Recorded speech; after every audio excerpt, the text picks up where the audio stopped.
Bismillahirrahmanirrahim. Welcome my dear students. Students who are studying course called Signal Analysis and Processing. So in our first lecture there will be an introduction to this course, the definition of the word signal, what does it mean, and the classification of signals we use. Signal, what does it mean? Signal means a single valued function of time that conveys information. So we are talking about single valued function of time and transmitting or carrying an information. Classification of signals. Classification of signals. We have number one, periodic and aperiodic signals. Periodic and aperiodic or non-periodic, they are the same. If you are talking about periodic signals, signals that are repeated itself at fixed interval. So if you are talking about any signal, this signal will repeat itself at fixed interval.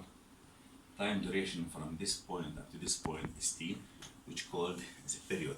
So t1 will be equals to t2 and will be equals to t3 and t4 and so on. So t1 will be equals to t2, be equals to t and or and t.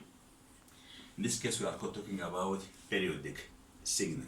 Mathematically, periodic signal that satisfies the following condition: g of t plus t naught, where t is time and t naught is constant.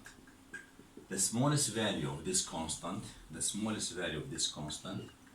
smallest value of t naught is called fundamental period. Fundamental period. So any function that satisfies this condition is called a periodic signal. A function which doesn't have t naught here is called aperiodic or non-periodic signal. Second type of signals we will talk about deterministic and random signals. Number two.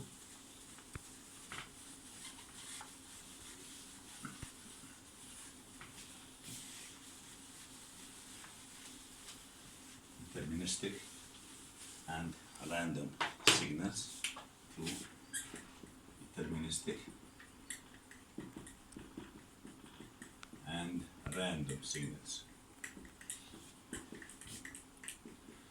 Deterministic means there is no uncertainty. There is no uncertainty with respect to its value at any time. So it can be determined in the past, present, or future, the same value. If we are talking about random signals, there is a degree. Of uncertainty before it actually occurs.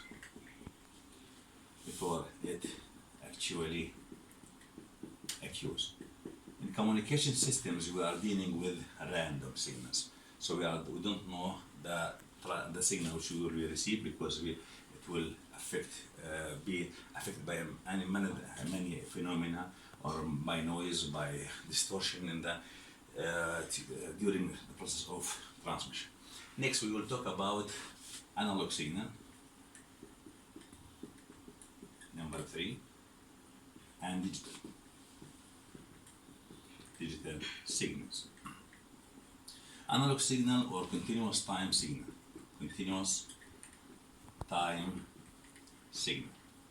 In this course, signal analysis and processing, we are dealing with continuous time signal or analog signal. So this signal will be continuous in both amplitude and time. The signal is called analog signal. The signal which is continuous in both amplitude and time. This is the amplitude and this is the time axis. This is C of t, for example, or source. So we're talking about continuous function of time in both amplitude and time. If we are talking about digital signal, they will be discrete in both amplitude and time. Digital signal can be obtained from analog signal by processing, coding, formatting. This will be the topic of the first chapter in digital communication course. So digital signal a signal which is discrete in both amplitude and time. So if we have analog signal, by using AD converter, we will get this is the process coding formatting. By process coding formatting, we get digital signal. Formatting means we are talking about sampling plus quantizing plus encoding. This is the process together is called sampling, quantizing, and encoding is called formatting. So if we have an analog signal, we can apply it to process called formatting. The first process is sampling, then we have quantizing, then we have encoding. After that, we will get a digital signal. An analog signal, in the course of signal analysis and processing, we're talking about analog signal. In continuous time signals, the analog communication signal course also will talk about analog signals, and later on, as advanced course, we will talk about digital signals. And the first chapter will be the process of how to transfer the analog signal to digital signal by using AD converter or process called formatting, which includes sampling, quantizing, plus encoding. The second type of signals is called energy and power signals. Third type of signals is called energy or power signals.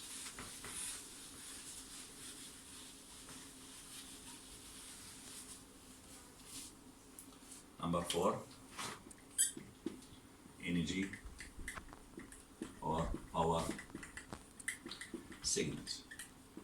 In electrical systems or electrical circuit, we are dealing with two types of signals, voltage or current.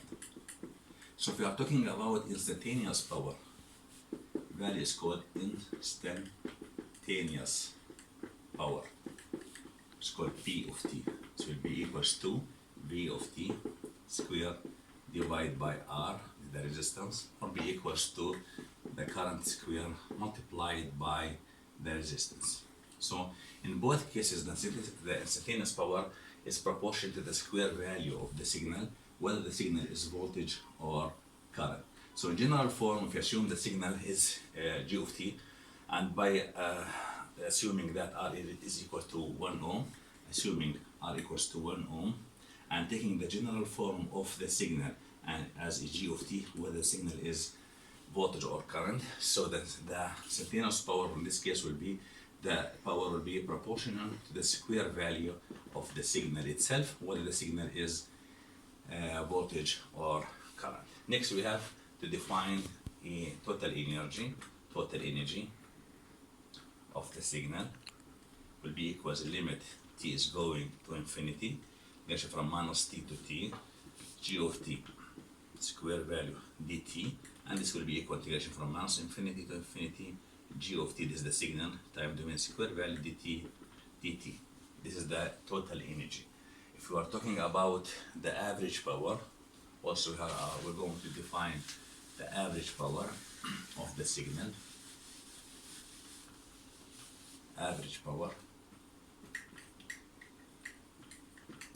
of the signal, P of T. In this case, we are talking about P will be equals to limit t is going to infinity 1 over 2t, integration from minus t up to t, G of T is the signal, dt square will be equal integration from b equals to 1 over 2t, integration from minus infinity to infinity, G of T square dt. This is the average power. Energy will be within 0 and infinity, and the power will be within 0 and infinity. If you are going to define what type of signals we just talked about, so power signals will be periodic signals and random signals. If you are talking about energy signals, the energy signal will be non-periodic or aperiodic, non-periodic and deterministic. So power signals are periodic and random signals, and energy signals are non-periodic and deterministic signals. We have also another types of signal like even signals and odd signals. You will talk about them later on. We'll start talking about the transformation of signals in amplitude and time. So this is just the introduction to our course, just the definition of the signal. What does it mean? The word signal is a single valid function of time that conveys information. Then classification of signals, we talked about periodic signals and non-periodic signals, deterministic and random signals. Then we talked about analog signals, continuous time function, continuous in both amplitude and time. Then we talked about digital signal. This is the process of transformation. We have also another signals are in nature digital, like computer data. Then we talked about the fourth type of classification of signals, the energy signals and power signals, and we got the final point that we have two types of power signals, periodic and random, and for the energy signals, non-periodic and deterministic. This is the first our lecture. Thank you for following me. I will be glad to answer your questions.